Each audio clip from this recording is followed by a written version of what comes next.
Hello বন্ধুরা, মৈনাক চলে এলাম নতুন একটা ভিডিওতে। ভিডিও শুরুতেই সকলকে গুড মর্নিং।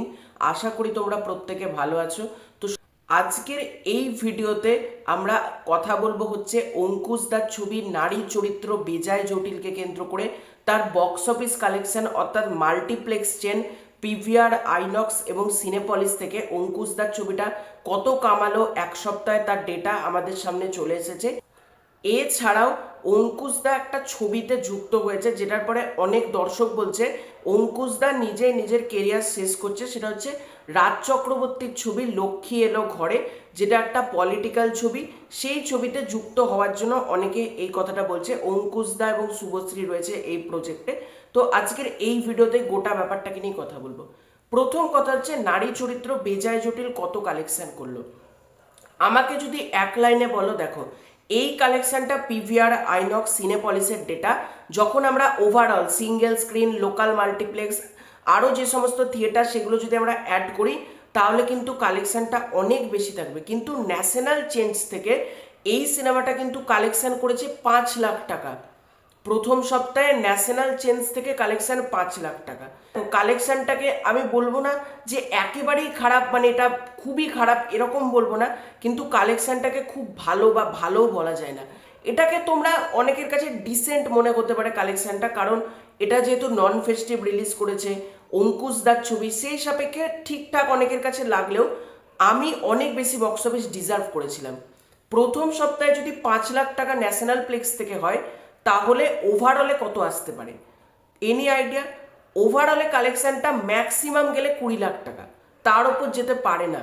প্রথম সপ্তাহে নারী চরিত্র বেজায় জটিল পশ্চিমবঙ্গের সব থিয়েটার থেকে কালেকশন করলো 20 লাখ টাকা। মানে আমি আশা করেছিলাম প্রথম সপ্তাহে 50 লাখ টাকা মতন তো ওভারঅল কালেকশন হবেই, কিন্তু সেখানে কালেকশনটা 20 লাখ টাকা ম্যাক্সিমাম গেলে, আমি বলছি 20 লাখ টাকার কম হবে, তো 20 লাখ টাকার কিন্তু বেশি বক্স অফিস হবে না। এবং সত্যি এটা খারাপ ঘটলো। অঙ্কুশ দা এত ভালোভাবে ছবিটা বানিয়েছিল, এই ছবিটা কিন্তু বক্স অফিস অনেক বেশি ডিজার্ভ করে। সেই জায়গা থেকে কিন্তু বক্স অফিসে একটু আন্ডার পারফর্মই করলো প্রথম সপ্তাহে, আমরা বলতে পারি। এবার এই সপ্তাহটা এখানেও যদি অঙ্কুশ দা 20 লাখ টাকা মতন তুলতে পারে তাহলে 20-20 40 লাখ। এবার 23 তারিখ থেকে সরস্বতী পুজো, নেতাজির জন্মদিন, প্রজাতন্ত্র দিবস স্টার্ট হয়ে যাচ্ছে। ওই সময় 4টে সিনেমা মুক্তি পাচ্ছে, বর্ডার 2, বিজয়নগরের হিরে, ভানুপ্রিয়া ভূতের হোটেল আর হোক কলরব। এই 4টে ছবি কিন্তু প্রচুর শো হোল্ড করে নেবে। অনেক জায়গা থেকে কিন্তু নারী চরিত্র বেজায় জটিলকে নামিয়ে দেওয়া হবে। এবার যে কটা শো অঙ্কুশদা হোল্ড করবে, হয়তো কালেকশনটা টেনে টুনে গেলে 5 লাখ টাকা, তার উপর আমি আশা দেখছি না, কারণ ওই সময় অতগুলো ছবি রিলিজ করছে। এবার ওভারঅলে যদি প্রথম সপ্তাহ 20 লাখ, দ্বিতীয় সপ্তাহ 20 লাখ, তারপরের সপ্তাহে যদি 5 লাখ আসে, কত হয়? 45 লাখ। আমি আরও বাড়ালাম 50 লাখ। একটা ছবি ওভারঅল কালেকশন করছে 50 লাখ টাকা। খুব খুব খারাপ লাগলো আমার। এই ছবিটা ম্যাক্সিমাম 3 কোটি টাকা কিন্তু ডিজার্ভ করে বক্স অফিসে। আমি সর্বনিম্ন কালেকশন বলছি, এত ভালো ছবি হয়েছে, সেটা তো ওভারঅলে 50 লাখ টাকায় আটকে গেল। এবার ওটিটি, স্যাটেলাইট, মিউজিক, এই 3টে থেকে অঙ্কুশদা একটা টাকা পেয়ে গেছে। এবার সব মিলিয়ে অঙ্কুশদার ছবিটাকে আমরা কি বলবো সেটা আমাদের জন্য আরেকটু অপেক্ষা করতে হবে। বাকি কালেকশনগুলো আসুক, বাকি দিন আসুক। তবে অনেকে যেটা বলছে নারী চরিত্র বেজায় জটিল কেউ দেখতেই যায়নি। ভাই, না দেখতে গেলে কালেকশনগুলো হচ্ছে কি করে? মানে ভিডিও করার সময় বা কিছু বলার সময় বুঝতে হয়। যারা দেখছে, হ্যাঁ অল্প অডিয়েন্স দেখছে, কিন্তু দেখছে। একেবারেই কিন্তু সেটা না যে কেউ দেখছে না। ইয়াস দা, বনি দা, সোহম দা, তাদের থেকে তো বেটার কালেকশন এটা আমি বলবো অঙ্কুশদার, তাই না? তো আর অঙ্কুশদা অনেক চেষ্টা করেছে এই ছবিটাকে বুস্ট করার জন্য, মানে পুশ করার জন্য, সরি, যেটাকে আমরা বলি প্রমোশন। গ্রাউন্ড লেভেল প্রমোশন হোক, টেলিভিশনে প্রমোশন হোক, সব জায়গাতে ইন্টারভিউ দেওয়া হোক, মারাত্মক প্রমোশন করেছে এবং রিভিউ দুর্দান্ত এসেছে। তারপরেও ছবিটা এই লেভেলের অবস্থা, সত্যি এটা একটু হতাশাজনক বাংলা ছবির জন্য। এবার এখান থেকে যে ব্যাপারটাতে ঢুকবো, অনেকে বলছে অঙ্কুশদা পলিটিক্সে যুক্ত হলো, অঙ্কুশদা নিজের কেরিয়ার নষ্ট করলো। দেখো, আমি যেটা বলবো সেটা হচ্ছে, একটা পলিটিক্যাল তথ্যচিত্রে কাজ করা মানে পলিটিক্সে যুক্ত হওয়া নয়।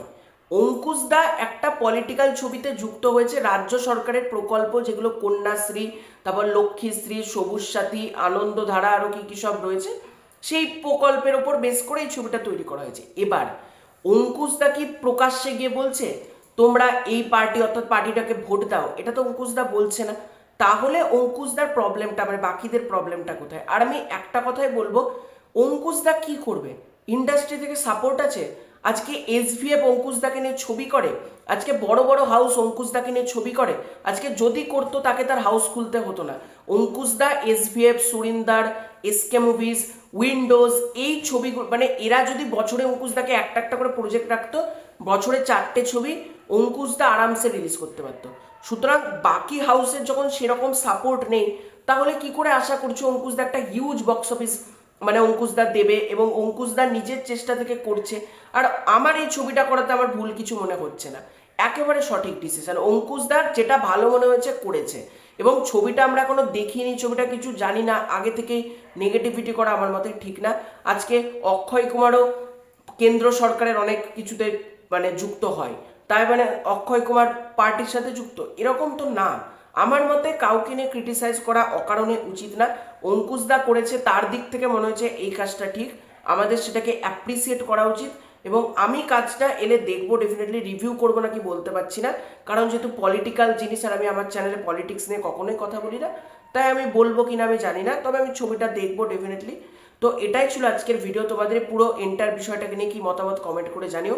চ্যানেলে প্রথমবার হয়ে থাকলে চ্যানেলটাকে সাবস্ক্রাইব করে দাও। খুব শীঘ্র দেখা হচ্ছে নতুন কোনো ভিডিওতে, ততক্ষণের জন্য বাই বাই।